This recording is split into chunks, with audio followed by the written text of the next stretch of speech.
YONO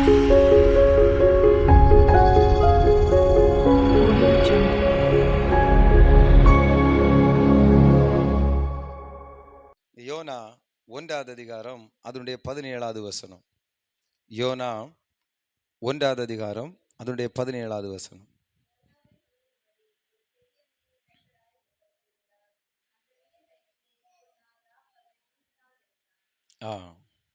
யோனாவை விழுங்கும்படி ஒரு பெரிய மீனை கர்த்தர் ஆயத்தப்படுத்தி இருந்தா, அந்த மீன் வயிற்றிலே யோனா ராப்பகல் 3 நாள் இருந்தான். இந்த மாதத்துக்கான வாக்குத்தத்தம் என்னன்னு பார்த்தீங்கன்னா, பெரிய மீன். இவ்வளவுதான் வாக்குத்தத்தம். பெரிய மீன், பெரிய மீன். அப்ப இந்த பெரிய மீன் வச்சு என்ன செய்யறது? சமைச்சு சாப்பிடவா? என்ன செய்ய முடியும்? பெரிய மீன். அப்ப இது என்ன காரியம் அப்படின்னு சொல்லி கர்த்தரிடத்துல ஜெபம் பண்ணும்போது, நம்ம ஏற்கனவே இந்த பிரசங்கத்தை கேட்டிருக்கிறோம். அதை நான் உங்களுக்கு இன்னும் தெளிவாய் அவர் நடத்துதலின்படி உங்களுக்கு நான் சொல்லித்தர போகிறேன். கர்த்தர் யோனாவை பார்த்து, யோனாவே நீ என்ன செய், நினிவே என்கிற ஒரு ஒரு பட்டணம் இருக்கிறது, அங்க போ. அங்க இருக்கிற ஜனங்கள் எனக்கு பிரியமில்லாத காரியத்தை செய்கிறபடினால அவர்களுக்கு வாழ்க்கையில நியாய தீர்ப்பு வந்தது, அவர்களை நான் அழிக்க போகிறேன். ஆகவே நீ போய் அவர்களை மனம் திரும்பும்படி அவர்களுக்கு சுவிசேஷம் சொல்லு, மனம் திரும்பும்படி சொல்லு அப்படின்னு சொல்லி கர்த்தர் யோனாவை நினிவே பட்டணத்துக்கு அனுப்புகிறார். இந்த யோனா பார்க்குறாரு, நான் இப்போ போய் கர்த்தர் உங்களை அழிச்சு போடுவாராம், அவர் பயங்கரமான தேவன், அப்படி இப்படி நான் சொன்னேன்னா இவனுங்க என்ன சும்மா விட மாட்டானுங்க. நான் போகாம இருந்தேன்னா கர்த்தரை என்ன செய்ய மாட்டாரு? சும்மா விட மாட்டார். ஆகவே நம்ம என்ன செய்வோம்? போவோம், ஆனா போகக்கூடாது அப்படின்னு சொல்லி ஒரு முடிவு எடுத்து வேற என்ன செய்யறேன்னா, கப்பல் ஏறி பிரயாணம் பண்ணி போக வேண்டிய அந்த இடத்துல நினிவேவுக்கு போனோம். அவர் அந்த கப்பல் ஏற போற இடத்துல வேற ஒரு கப்பலை எடுக்கிறாரு, தர்ஷீஷுக்கு போகிறார். அங்க ஏன் போறாரு, எதுக்கு போறாரு ஒன்றும் தெரியாது. கப்பல் ஏறி நேரா தர்ஷீஷுக்கு என்ன செய்யறாரு? போறாரு. அப்போ இந்த கப்பலில் ஏறி பிரயாணம் பண்ணிக்கிட்டு இருக்கும்போது திடீர்னு சொல்லி கப்பல் பார்த்தீங்கன்னா அலைக்கழிக்குது. அங்கே பார்த்தீங்கன்னா காற்றும் கடலும் அலைக்கழிக்குது. கப்பல் கவிழக்கூடிய தக்க விதத்தில் கடல் கொந்தளித்துட்டே இருக்கு. அப்போ அங்கே இருக்கிறவங்களுக்கு எல்லாம் ஒரு ஏன் நமக்கு இவ்வளோ தூரம் நம்ம கடந்து ஒரு பிரச்சனை இல்லை, இப்போ திடீர்னு பிரச்சனை வருது, இது எதனால இந்த பிரச்சனை அப்படின்னு சொல்லி நம்ம சீட்டு போட்டு பார்ப்போம் அப்படின்னு. யார் அந்த ஞானத்தை கொடுத்தா என்ன விஷயம் நமக்கு ஒன்றும் தெரியல, வேதத்தில் அது எழுதப்படலை. அப்போ அவங்க ஒரு சீட்டு என்ன செய்யறாங்க, குலுக்கி போடுறாங்க. அது யோனாவின் பேர்ல விழுது, இவன் தான் அதுக்கு காரணம் அப்படின்னு சொல்லிட்டு. உடனே யோனாட்ட கேட்குறாங்க, ஏன் என்ன செஞ்சுட்டு வந்த, ஒன்னுனால தான் இந்த போராட்டம். அப்போ யோனா சொல்றேன், என்ன தூக்கி கடல்ல போடுங்க, நீங்க எல்லாம் தப்பிடலாம் அப்படின்னு. அப்ப யோனா தூக்கி என்ன செய்யறாங்க, கடல்ல போடுறாங்க. கடல்ல போட்டோன்னா காற்று கொந்தளிப்பு எல்லாம் பார்த்தீங்கன்னா அப்படியே அமைதலாகிறது, எல்லாமே அமைதலாகிட்டு எல்லாம். அப்போ அங்க வசனம் சொல்லுது, 15வது வசனம், யோனாவை எடுத்து சமுத்திரத்திலே போட்டு விட்டார்கள், சமுத்திரம் தன் மும்முரத்தை விட்டு அமர்ந்தது. சமுத்திரம் மும்முரத்தை விட்டு அமர்ந்தது. பாத்தீங்கன்னா கர்த்தருடைய சித்தத்தை மீறும் போது சமுத்திரம் கூட அலக்களிக்குது. கர்த்தருடைய கட்டுப்பாட்டுக்குள்ள இருக்கு சமுத்திரம். அந்த உலகத்தை கூட நம்ம சொல்லலாம். மும்முரத்தை விட்டு அமர்ந்தது. இது சமுத்திரத்தின் மும்முரம் இல்ல, கர்த்தருடைய மும்முரம். அவர் என்ன செய்யறார்? அமர்றார். இப்ப பிரச்சனை சமுத்திரத்துக்குள்ள போயாச்சு. 16, அப்பொழுது அந்த மனுஷர் கர்த்தருக்கு மிகவும் பயந்து, தர்ஷீஷுக்கு நேரா போயிட்டு இருந்த கப்பல்ல இருந்தவங்க கர்த்தருக்கு மிகவும் பயந்து, கர்த்தரை குறித்து சொல்லி இருக்கலாமா இருக்கு, பயந்து கர்த்தருக்கு பலியிட்டு பொருத்தனைகளை பண்ணி கொண்டார்கள். கர்த்தருக்கு பலியிட்டு, நினை காலில் கேட்ட பிரசங்கம் போல, தெய்வமே நீங்க யாருன்னு தெரியாது, எங்களை அழிச்சிடாதுங்க அப்படின்னு அவருக்கு பலியிட்டு அவருக்கு பொருத்தனை பண்ணி என்ன செய்றாங்க, ஜீவன் தப்ப ஓடி போறது போல ஓடி போறாங்க. அடுத்தது 17வது வசனம், இதான் நமக்கு இன்னைக்கு கர்த்தர் கொடுக்கிறான். யோனாவை விழுங்கும்படி ஒரு பெரிய மீனை கர்த்தர் ஆயத்தப்படுத்தி இருந்தார். இதான் ரொம்ப முக்கியம்.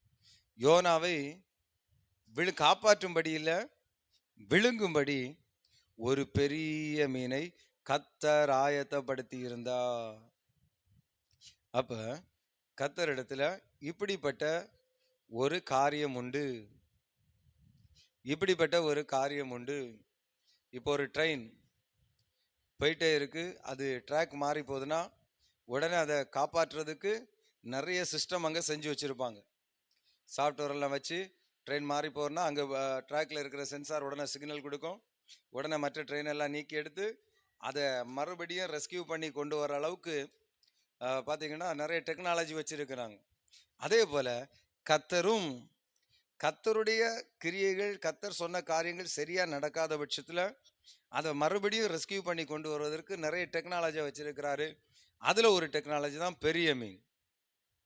இது என்னன்னா, கர்த்தர் இந்த யோனாவை நினியோ பட்டணத்துக்கு அனுப்பினாரு. இவன் வழி மாறி தர்ஷீஷுக்கு போனபடினால இவனை அங்கிருந்து மறுபடியும் பிடிச்சு அவருடைய சித்தப்படி நினியோவுக்கு கொண்டு வரும்படி கர்த்தர் அங்க ஒரு பெரிய மீனை ஆயத்தப்படுத்தி வச்சிருந்தார். இவன் வழி மாறின உடனே மீன் வந்து அங்க நிக்குது. அவனை தூக்கி தண்ணியில போட்டாச்சு.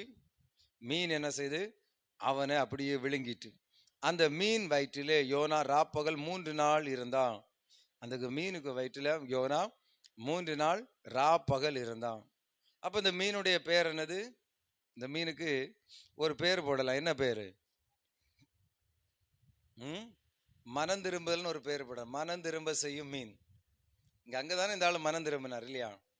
அங்க 3 நாள் ஃபாஸ்டிங் இருந்துட்டு, ஆண்டவரே நீ எப்படியாவது என்னை கொண்டு சேரும், ஒரு விஷயம் இறங்கும், நான் கொண்டு சேர்த்தா போதும், ஜீவன் தப்புனா போதுன்னு அங்க மனம். அப்போ மனம் திரும்ப செய்கிற மீன். நம்ம சுவிசேஷம் பிரசங்கித்து தான் மனம். கர்த்தர் ஒரு மீனுக்கு கட்டளை இட்டா போதும், எல்லாரும் என்ன செய்ய திருப்பி வருவாங்க, மனம் திரும்புவாங்க.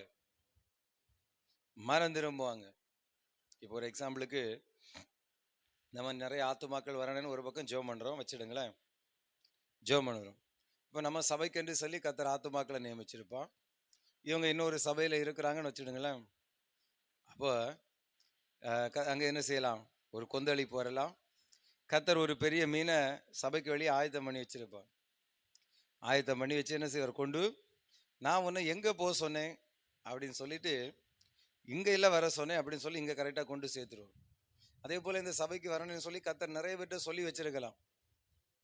சொல்லலாம், நீ என்ன செய், கர்த்தர் பெரிய ஊழியத்துல நீ போ, அங்கதான் உனக்கேற்ற ஆசீர்வாதம் விடுதலை இருக்கு, நீ அங்க போன்னு சொல்லலாம்.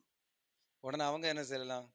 ஆண்டவரே நான் எப்படி அங்க போவேன், அது இட வசதிகள் எல்லாம் குறவு இல்லையா, நான் எப்படி போவேன், நான் வசதியா இருந்து பழகிட்டேனே, ஆகவே நான் இங்க போறேன், என்ன மன்னின்னு போனா அங்க கர்த்தர் என்ன செய்யற? உடனே ஒரு மீனுக்கு கட்டளையிட, நீ போ, அங்க ஒண்ணு வழி தப்பி போகுது போ. உடனே மீனுக்கு என்ன செய்வார்? கட்டளையிடும். இது உங்க காரியங்களை வேற, நான் ஊழியத்தில் உள்ள காரியத்தை சொல்றேன். அதே போல உங்க குடும்பங்களிலேயும் அப்படிதான். உங்களுக்குன்னு கர்த்தர் ஒரு ஆசீர்வாதத்தை அனுப்பிவிட, நீ போ, அங்க என் ஜனம் இவ்வளவு கஷ்டப்படுறாங்க, போ, அங்க சுகம் இல்லாம இருக்கிறாங்க, சுகம் அளிக்கிற சுகத்தை நீ கொண்டு போ, அவங்களுக்கு ஒரு ஆரோக்கியம் உண்டாகட்டும் போ அப்படின்னு சொல்லுங்க வச்சுடுங்களேன். அது உங்களுக்கு வராதபடி வழி மாறுது, இல்ல பிசாசு அதை திசை திருப்பி கொண்டு போகுதுன்னா உடனே கர்த்தர் செய்கிற காரியம் தான் பெரிய மீன். இப்படி கர்த்தர் இடத்துல ஒரு டெக்னாலஜி இருக்கு. இந்த பெரிய மீனா மீன் இல்லை, இது ஒரு தூதன். இந்த தூதனுடைய ஸ்பெஷல் பணி என்னன்னா, விழுங்குறதும் கக்குறதும் தான் இந்த தூதனுடைய பணி. என்ன பணி? விழுங்குறதும் கக்குறதும். மோசே இடத்துல ஆண்டவர் இந்த கிருபையை கொடுத்திருந்தார். மோசே கோலை கீழே போடுறது, கோல் போட்டப்பட்டாச்சு, அது எகிப்தியருடைய எல்லா பாம்பையும் விழுங்கி போட்டு. விழுங்குறதும் கக்குறதும் இதோடைய பணி. அதே போல கர்த்தர் உங்களுக்கு நீங்க கேட்கும்போது வானத்திலிருந்து என்னென்ன நன்மைகளை, பரலோகத்தில் நன்மைகளை அனுப்பி வைக்கிறாரோ அவைகள் உங்களுக்கு வந்து கிடைக்காத பட்சத்தில், அது வழி மாறி போனா உடனே தேவன் பெரிய மீனை நியமிப்பார். ஆகவே இந்த மாதத்துல கர்த்தர் நமக்கு என்று சொல்லி ஒவ்வொருவருக்கும் பெரிய பெரிய மீன்களை நியமிக்க போறோம். எந்தெந்த நன்மைகள் வழி மாறி போய்கொண்டிருக்கிறதோ, உங்க குடும்பங்களை விட்டு, உங்க வாழ்க்கையை விட்டு, இன்னும் உங்களுக்கு அடுத்த காரியத்தை விட்டு வழி மாறி போய் கொண்டிருக்கிறதோ, இல்லை நம்முடைய ஊழியங்களை விட்டு வழி மாறி போய் கொண்டிருக்கிறதோ, இன்றைக்கு கர்த்தர் ஒரு பெரிய மீனை நியமிக்க. இந்த மீனுடைய பணி அங்க கரெக்டா போய் என்ன செய்யும்? வழியில வாயை பழந்து வச்சுட்டு நிற்கும், அது விழும், உடனே என்ன செய்வாங்க? அது விழுங்கும், கொண்டு நினிவேல கக்கும். இங்க என்ன நடந்துன்னா, ராப்பகல் 3 நாள் இருந்து மனதிரும்ப இந்த மீன் அழகா அவனை தர்ஷீஷுக்கு போற வழியிலேருந்து அப்படியே கொண்டு வந்து நினிவே பட்டணத்துல வந்து கரையில கொண்டு வந்து வாந்தி பண்ணி, எவ்வளவு அற்புதம் பாருங்க, வாந்தி பண்ணி போட்டு. அதுக்கப்புறம் இவன் என்ன செய்தான், போய் அந்த இடத்துல கர்த்தர் சொன்னபடி சுவிசேஷம் சொன்னா எல்லா ஜனங்களும் மனம் திரும்பினாங்க. எல்லாம் நல்லபடியா நடந்து, எல்லாம் சம்பூர்ணமாய் நடந்து, சம்பூர்ணம் நம்ம இதுல சொல்லணும், எல்லாம் மங்களகரமாய் நடந்து முடிஞ்சு. இவன் மட்டும், இந்த மீன் மட்டும் இல்லைன்னா ஒரு பெரிய தேசமே அழிஞ்சு போயிருக்கும். இந்த மீன் மட்டும் இல்லைன்னா நம்ம குடும்பம் அழிஞ்சு போயிடும். இந்த மீன் மட்டும் இல்லைன்னா நம்ம ஊழியமும் அழிஞ்சு போயிடும். ஏன்னா பிசாசு நன்மைகளை வழி தவறி கொண்டு போயிட்டே இருக்கும். நீ அங்க போகாத, அங்க வேண்டாம், இங்க இப்படின்னு சொல்லி இன்றைக்கு தேவன் இந்த மாதத்துல தேவன் இந்த பெரிய மீனை நியமிக்க போறான். இது பாத்தீங்கன்னா உங்களுக்குரிய நன்மைகள் எல்லாம் இப்ப எங்க டிராவல் பண்ணிட்டு இருக்குன்னு உங்களுக்கு தெரியாது, யாருக்கும் தெரியாது. எங்க டிராவல் பண்ணிட்டு இருக்கிறோம் அந்தந்த இடத்துல எல்லாம் இன்றைக்கு நம்ம ஜெபம் பண்ணும்போது ஒரு மீன் நியமிக்கப்படும், ஒரு தூதன் நியமிக்கப்படும். இந்த தூதன் வழிமறித்து எல்லாவற்றையும் விழுங்கி அதை கொண்டு வந்து உங்க குடும்பத்துல அவன் என்ன செய்வான், வாந்தி பண்ணிட்டு டாட்டா காட்டிட்டு போயிட்டு இருக்கிறதா இந்த தூதனுடைய பணி. இன்னைக்கு இந்த தூதனுக்கு கர்த்தர் கட்டளையிட போகிறான். இந்த தூதன் அது எங்க உங்க நன்மை டிராவல் ஆயிட்டு இருந்தாலும் எல்லாம் யூ டர்ன் போட்டு திரும்ப வர போகுது. சகலமும் வந்து பலிக்க போகுது. எல்லா நன்மை நாம் இழந்துட்டோமே, கை தவறி போயிருச்சே அப்படின்னு சொல்றதெல்லாம் மறுபடியும் திரும்ப உங்களாண்ட வரப்போகிறது. நீங்கள் எங்க நினிவே பட்டணம் ஆசீர்வதிக்கப்பட்டது போல நீங்க சம்பூர்ணம் அடைய போறீங்க, ஆசீர்வதிக்கப்பட போறீங்க. கர்த்தர் நம்மளை ஆசீர்வதிக்க போறோம். எழும்பி நிப்போமா, ஜெபம் பண்ணுவோம். நன்றி தகப்பனே, அழகான ஒரு சத்தியத்தை வெளிப்படுத்தினது அல்லாமல் நீர் எங்களுக்கு என்று சொல்லி ஒரு பெரிய மீனை நீங்க நியமித்து விட்டதற்காக ஸ்தோத்திரம். அப்பனே, எங்களுடைய நன்மைகள், நீர் எங்களுக்கு என்று சொல்லி அனுப்பி வைத்திருக்கிற ஆசீர்வாதங்கள் எது எது வழிமாறி எங்கெங்கு போய் கொண்டிருக்கிறது என்று நாங்கள் அறியோம். ஆனால் என் தேவநாயக்கத்தை நீர் அவைகளை அறிந்திருக்கிறபடினா இப்பொழுதே தகப்பன் இந்த பெரிய மீனுக்கு கட்டளையிடுவீரான். ஓடானாமா, இந்த பெரிய தூதனுக்கு கட்டளையிடுவீரான். இப்பொழுதே இந்த தூதன் புறப்பட்டு சென்று வழிமறித்து அந்த நன்மைகளை பறித்து கொண்டு எங்களிடத்தில் சேர்ப்பாராக. ஷகரபாலாபோரிகாபாலாபம் இயேசுவின் நாமத்தினால, இயேசுவின் நாமத்தினால, இயேசுவின் நாமத்தினால, இயேசுவின் நாமத்தினால, இயேசுவின் நாமத்தினால சுகம் வரட்டும், நன்மைகள் வரட்டும், வேலைகள் வரட்டும், உயர்வுகள் வரட்டும், ஆசீர்வாதங்கள் வரட்டும், பெருகட்டும். ஹல்லேலூயா, ஹல்லேலூயா, ஹல்லேலூயா. திருப்தி அடையட்டும், சம்பூரணம் அடையட்டும். எல்லா நன்மைகளும் இயேசுவின் நாமத்தினாலே. ஜெயம் கொடுக்கும் தேவனுக்கு கோடி கோடி ஸ்தோத்திரம். வாழ்வழிக்கும் இயேசு ராஜாவுக்கு வாழ்நாளெல்லாம் ஸ்தோத்திரம். அல்லேலூயா. ஜெயம் கொடுக்கும் தேவனுக்கு கோடி கோடி ஸ்தோத்திரம். வாழ்வழிக்கும் இயேசு ராஜாவுக்கு வாழ்நாளெல்லாம் ஸ்தோத்திரம். அல்லேலூயா, அல்லேலூயா. பாடுவேன் ஆனந்த துனியாம், உயர்த்துவேன். அல்லேலூயா, அல்லேலூயா. பாடுவேன் ஆனந்த துனியாம், உயர்த்துவேன். ஜெயம் கொடுக்கும் தேவனுக்கு கோடி கோடி ஸ்தோத்திரம். வாழ்வழிக்கும் இயேசு ராஜாவுக்கு வாழ்நாளெல்லாம் ஸ்தோத்திரம். அல்லேலூயா. ஜெயம் கொடுக்கும் தேவனுக்கு கோடி கோடி ஸ்தோத்திரம். வாழ்வழிக்கும் இயேசு ராஜாவுக்கு வாழ்நாளெல்லாம் ஸ்தோத்திரம். நன்றி தகப்பனே, நீர் ஜெயத்தை கொடுக்கிறதற்காய் ஸ்தோத்திரம். ஓ, திரும்ப செய்கிறமே, மனம் திரும்ப செய்கிறமே, நம்ம கர்த்தருடைய மீன் அது எங்களுக்காய் நீர் நியமித்திருக்கிறதற்காய் ஸ்தோத்திரம்.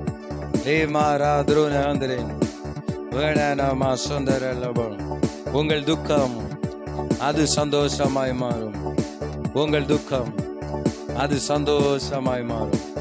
உங்கள் துக்கம் அது சந்தோஷமாய் மாறும். அப்படியே கர்த்தர் சகலவற்றையும் நீர் சம்பூரணம் அடைய செய்கிறதற்காய் ஸ்தோத்திரம். சம்பூர்ண மழையை பெய்ய செய்கிறதற்காய் இதுவரையிலும் பாதுகாத்தீரே ஸ்தோத்திரம். தொடர்ந்து நீர் பாதுகாக்கிறதற்காய் ஸ்தோத்திரம். நிச்சயமாகவே முடிவுண்டு. உன் நம்பிக்கை வீண் போகாது. தாழ்த்துறோமுடைய கரத்தில் ஒப்பு கொடுக்கிறோம். இயேசு கிறிஸ்துவின் நாமத்தினால் இந்த ஜெபத்தை மன தாழ்மையோடு உடைய சமூகத்தில் எடுக்கிறோம் எங்கள் நல்ல தகப்பனே. ஆமென். என் ஆத்துமாவே கர்த்தரை ஸ்தோத்திரி, என் முழு உள்ளமையருடைய பரிசுத்த நாமத்தை ஸ்தோத்திரி. என் ஆத்துமாவே கர்த்தரை ஸ்தோத்திரி, கர்த்தர் செய்த சகல உபகாரங்களை மறவாதே. ஆமென், ஆமென்.